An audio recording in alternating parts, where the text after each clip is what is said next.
दोस्तों। शोभा नाम की औरत जिसकी बहन वृंदावन में रहती थी। एक दिन वह उसको मिलने के लिए वृंदावन गई।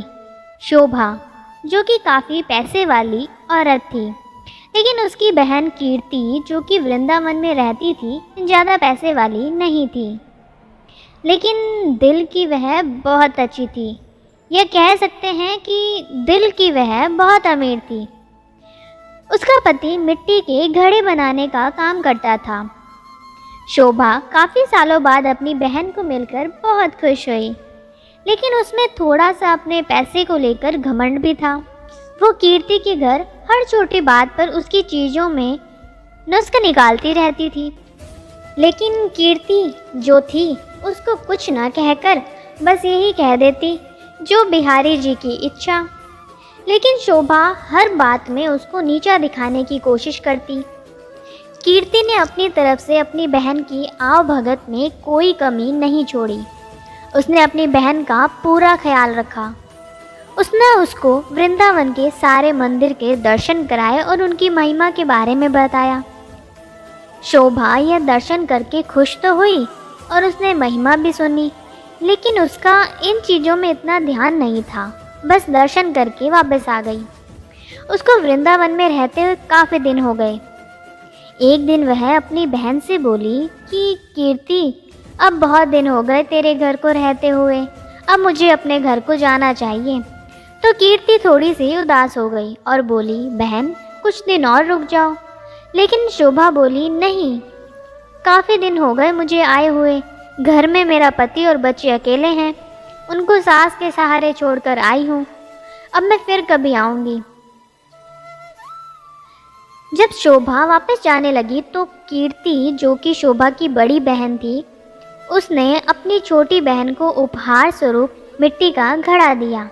घड़े को देखकर शोभा हैरान सी हो गई और मन में सोचने लगी, क्या कोई उपहार में भी घड़ा देता है? लेकिन कीर्ति के बार बार आग्रह करने पर उसने अनमने से घड़ा ले लिया। जब शोभा जाने लगी तो कीर्ति की आंखों में आंसू थे, लेकिन शोभा उससे नजरें चुराती हुई जल्दी जल्दी वहां से चली गई।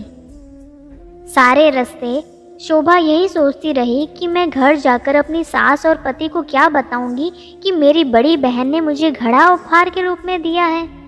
तो उसको इस बात से बहुत लज्जा आ रही थी। तो उसने सोचा कि मैं घर जाकर झूठ बोल दूंगी कि घड़ा मैं खरीद कर लाई हूँ, मुझे तो मेरी बहन ने काफ़ी कुछ दिया है। इसी तरह सोचती सोचती वह घर पहुँची और उसने घर जाकर घड़ा अपनी रसोई के ऊपर रख दिया।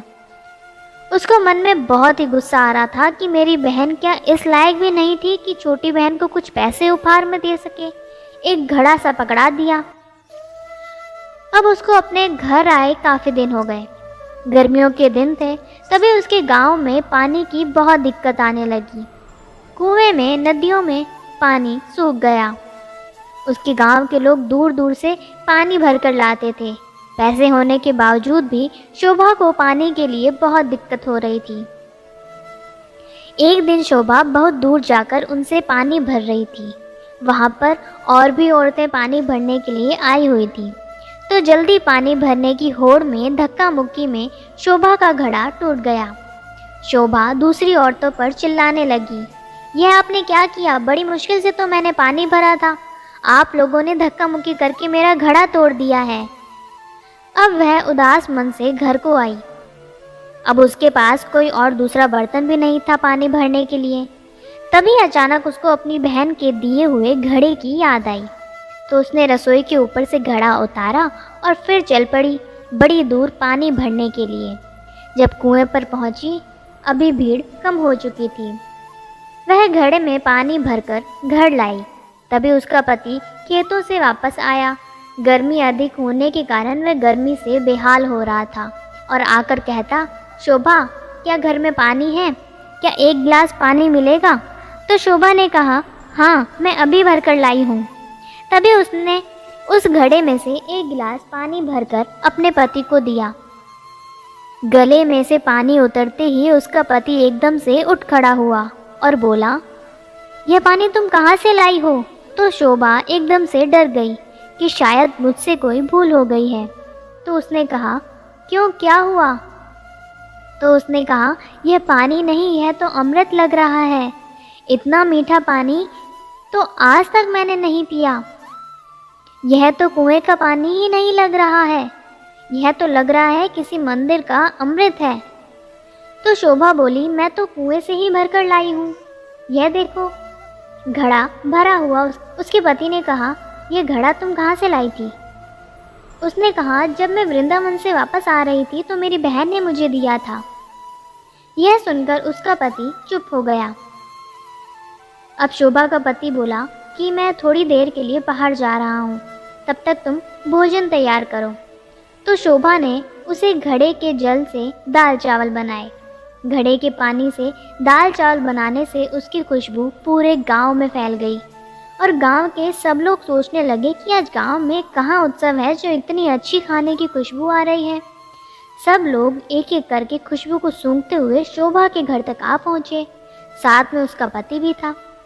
तो उसने आकर पूछा कि आज तुमने खाने में क्या बनाया है? तो उसने कहा, मैंने तो दाल और चावल बनाए हैं। तो सब लोग हैरान हो गए कि दाल चावल की इतनी अच्छी खुशबू। सब लोग शोभा का मुंह देखने लगे कि आज तो हम भी तेरे घर से दाल चावल खाकर जाएंगे। उसने किसी को मना नहीं किया और थोड़ी थोड़ी दाल चावल सबको दिए। दाल चावल खाकर सब लोग उसको कहने लगे कि यह दाल चावल नहीं लग रहे, ऐसे लग रहा है कि हम लोग अमृत चख रहे हैं। तो शोभा के पति ने कहा कि तुमने आज दाल चावल कैसे बनाए? उसने कहा, मैंने तो यह घड़े के जल से ही दाल चावल बनाए हैं। शोभा का पति बोला, तेरी बहन ने तो बहुत अच्छा उपहार दिया है। अगले दिन जब शोभा घड़ा भरने के लिए जाने लगी तो उसने देखा घड़ा तो पहले से ही भरा हुआ है। उसका जल वैसे का वैसा है जितना वो कल लाई थी। उसने उसमें से खाना भी बनाया था, जल भी पिया था, लेकिन घड़ा फिर भी भरा का भरा था। शोभा एकदम से हैरान हो गई, यह कैसे हो गया? तभी अचानक से उसी दिन उसकी बहन कीर्ति भी उसको मिलने के लिए उसके घर आई। तो शोभा अपनी बहन को देखकर बहुत खुश हुई, उसे गले मिली और उसे पानी पिलाया। तो उसने अपनी बहन को कहा कि दीदी, यह जो तूने मुझे घड़ा दिया था यह तो बहुत ही चमत्कारी घड़ा है। मैंने तो तुच्छ समझकर रसोई के ऊपर रख दिया था, लेकिन कल से जब से यह जल भरा हुआ है तब से जल से भरा हुआ है। इसका जल इतना मीठा और इसके जल से मैंने दाल और चावल बनाए जो कि अमृत के समान बने थे। उसकी बहन बोली, अरे ओ मेरी भोली बहन, क्या तू नहीं जानती कि यह घड़ा ब्रज की रज यानी वृंदावन की माटी से बना है, जिस पर साक्षात किशोरी जू और ठाकुर जी नंगे पांव चलते हैं। उसी रज से यह घड़ा बना है। यह घड़ा नहीं, साक्षात किशोरी जी और ठाकुर जी के चरण तुम्हारे घर पड़े हैं। किशोरी जी और ठाकुर जी का ही स्वरूप तुम्हारे घर आया है। यह सुनकर उसकी बहन अपने आप को कोसती हुई और शर्मिंदा होती हुई अपने बहन के कदमों में गिर पड़ी और बोली, मुझे क्षमा कर दो जो मैं वृंदावन की रज की महिमा को ना जान सकी। जिसकी माटी में इतनी शक्ति है तो उस बांके बिहारी और लाडली जू में कितनी शक्ति होगी। मैं अज्ञानी मूर्ख ना जान सकी।